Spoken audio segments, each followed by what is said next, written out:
everyone. Are you having a good time? Yes. Well, I'm here to give you your formal, warm welcome to Gracie Mansion. I hope you're having as much fun today as I've been having. I want you to know I've learned something from everyone who spoke, every panelist, every conversation. It's been so good. I'm ready to call my team in tonight and debrief with them, do a huddle so we can figure out what we're gonna do going forward with all the lessons we learned. But no, I'm not really gonna do that. We have another day. Yeah, I know I'm biased, but I thought the conference today was just fantastic, right? And that's really because all of you. Like, you are all doers. You're all so smart. And you came locked and loaded. That's the wrong analogy. You came ready to talk about all of this. You're really, with all your innovative ideas, you were just really ready to hit the ground running and get to the heart of the issue. And I totally appreciate that. This is a conference where you're gonna go back to your home, I'll go back to my workplace, and be ready to actually do some more and be inspired and feel fresh at this. Because to be in a room with a room full of people like you, like-minded mental health activists, is just, it's nourishing to the soul, because it's hard out there, right? So I just want to thank you. I want you to enjoy this evening, relax, eat, drink, have a good time, get to know each other better, especially. But before I leave you, I'm not going to leave, but before I leave the podium, I want you to hear a few words from my husband, my partner, and the #1 Thrive supporter, Mayor Bill de Blasio.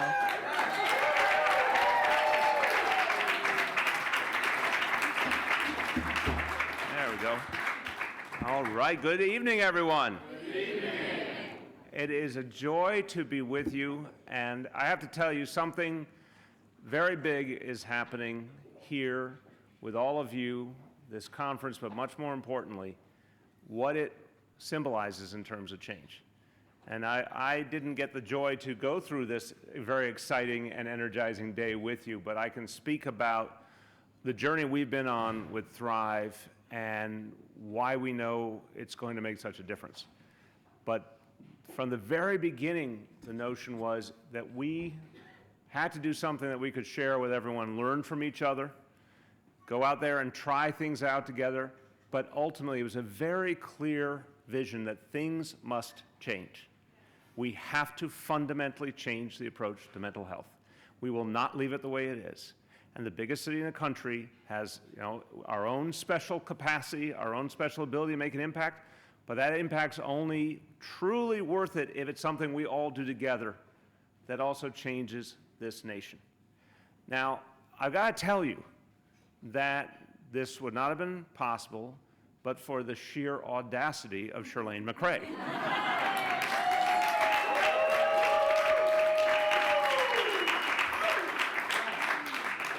So everyone knows that there's those times in life where you actually get to choose, right? There are times in life where you get to choose your path. And we came in to office as a team, as partners, as we had done everything together throughout public life. We actually met in City Hall working for Mayor Dinkins, fell in love at my cubicle. Right, that's right. Well, I fell in love at my cubicle. It took her a lot longer, but we eventually, but we had a deep sense of partnership and a real sense of things we had to do for this city and change we had to make. So Chirlane looked across a set of issues that she cared about and where she could make an impact. And of course, she decided that she wanted to take on the hardest issue. And there's one thing to know about Chirlane throughout her whole life. She is a stigma hunter and a taboo killer. She does not, and it's so amazing. You just look at her history going back to high school when she went to a primarily white high school and insisted that they had a black studies course. So something different about Charlene. But so this has been her whole life to say, one, that we have to challenge what's broken, and two, the last thing we're going to do is have a stigma stand in the way of what people need.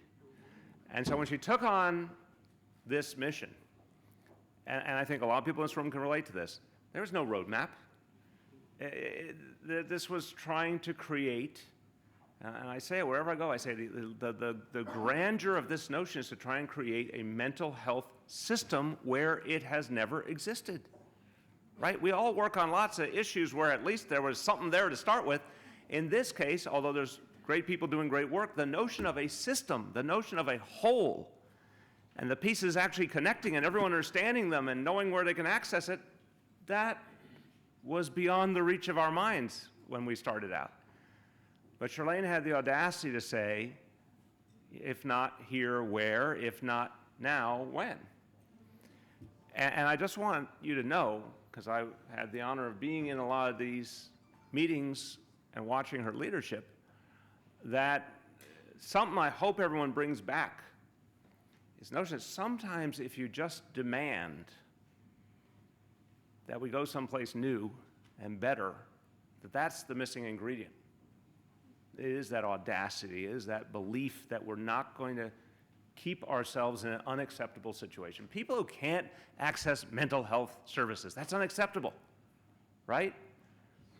The notion that only those who are truly the most privileged even have a chance of navigating mental health care, and God help everyone else, that doesn't conform with our values in this country, and certainly not in our cities.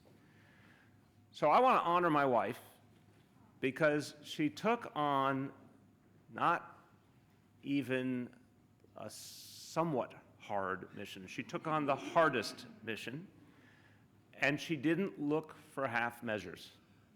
She never said, we're just going to leave the world a little better place and then go on with our lives. No. She wanted to storm the gates and change things once and for all. That's pretty extraordinary. Please thank our First Lady.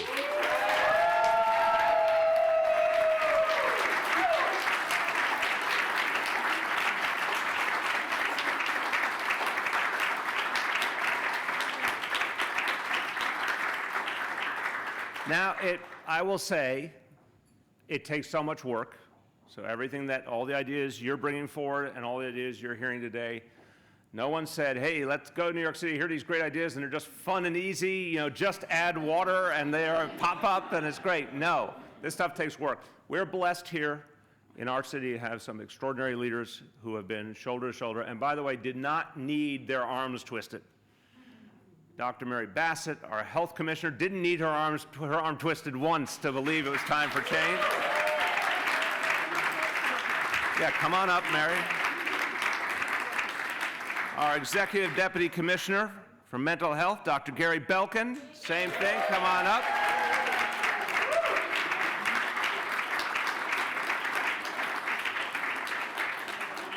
And Charlene's, come on up, you'll have to get your accolades. And Charlene's, there you go, Charlene's Chief of Staff, Roxanne John, come on up.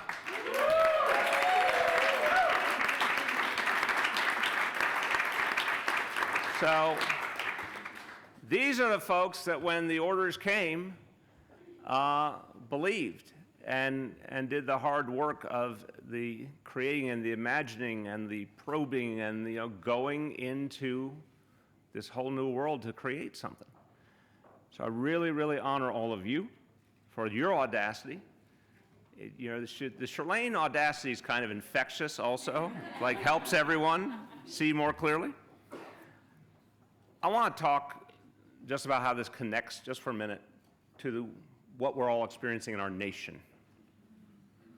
A topic very much on our minds. And it's a good moment also to say thank you to everyone who's participating. And it means so much to us. It's so encouraging and energizing for us. And it begins a great time of exchange and visits and return visits and things that we hope will help us all do this work together. But I want to especially thank two of my colleagues, because I have a special feeling for mayors and what mayors can do and how much mayors now more than ever are going to have to keep some fires burning and make some things happen in this environment. So Mayor Javier Gonzalez of Santa Fe, thank you.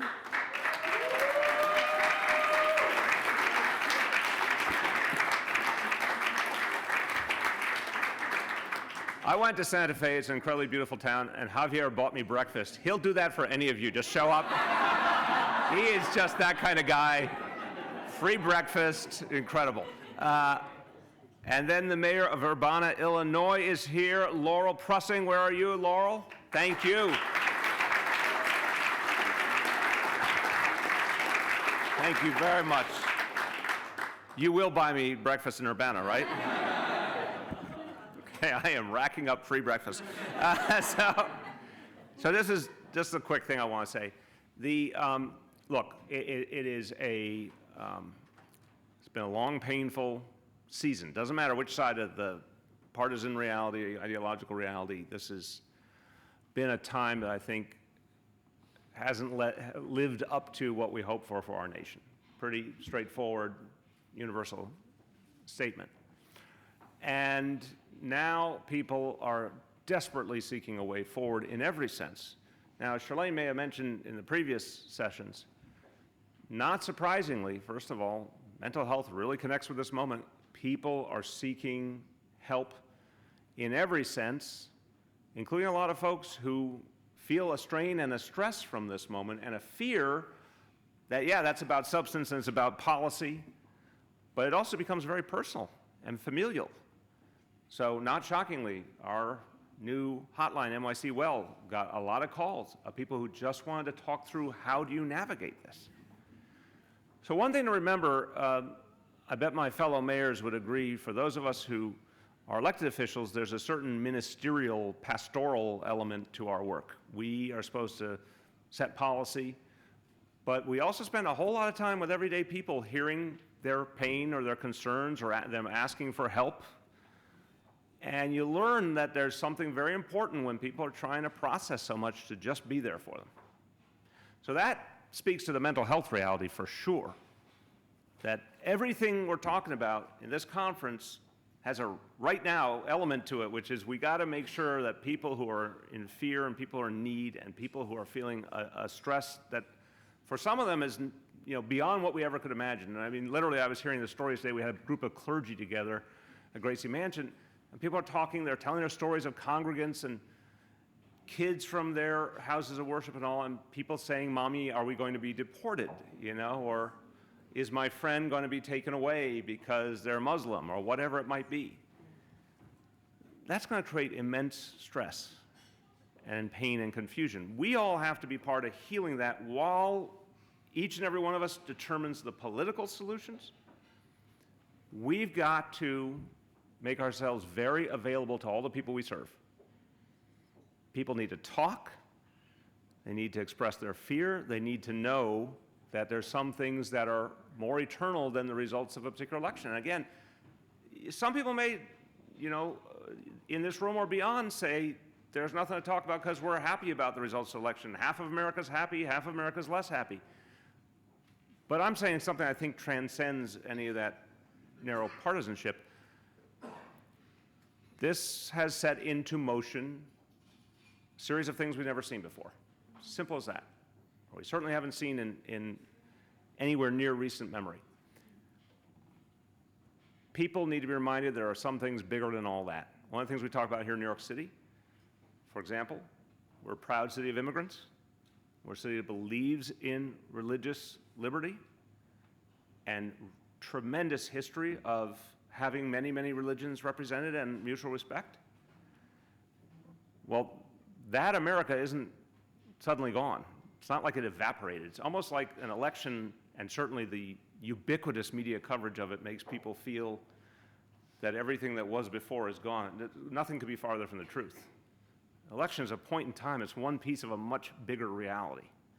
So I won't dwell. I'll just conclude with this point that what in each of our cities we do every day is is eternal because each of our cities has its own heart and soul and history and traditions and culture and values. That ain't going anywhere. It may be stressed and pushed at times, but the core of it's not going anywhere. And what we do for each other and what we do for the people we serve isn't changing one bit. There might be some fights and struggles that'll be different.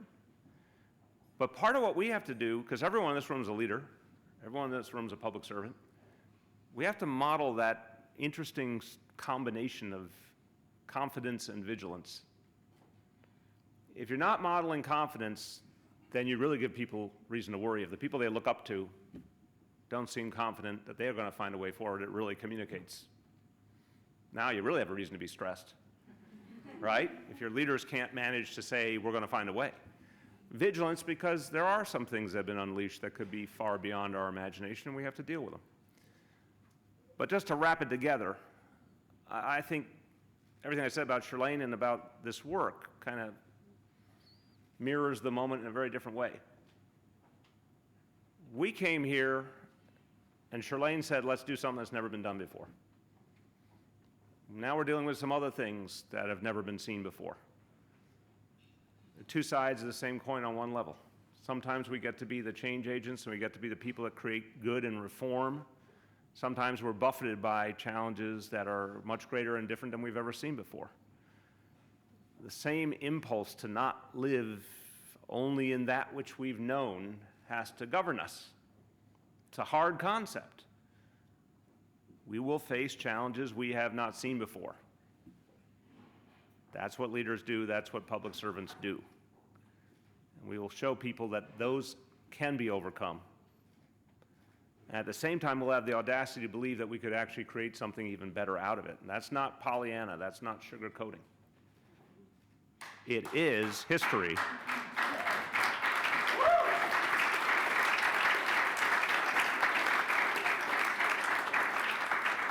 It is what history teaches us. It really is what history teaches us. This beautiful building became the mayor's residence under Fiorello LaGuardia, I think the greatest of our mayors. Fiorello LaGuardia was one of the great supporters of Franklin Delano Roosevelt and architects of the New Deal, and one of the people that ushered in a lot of the changes that still to this day affect America very favorably.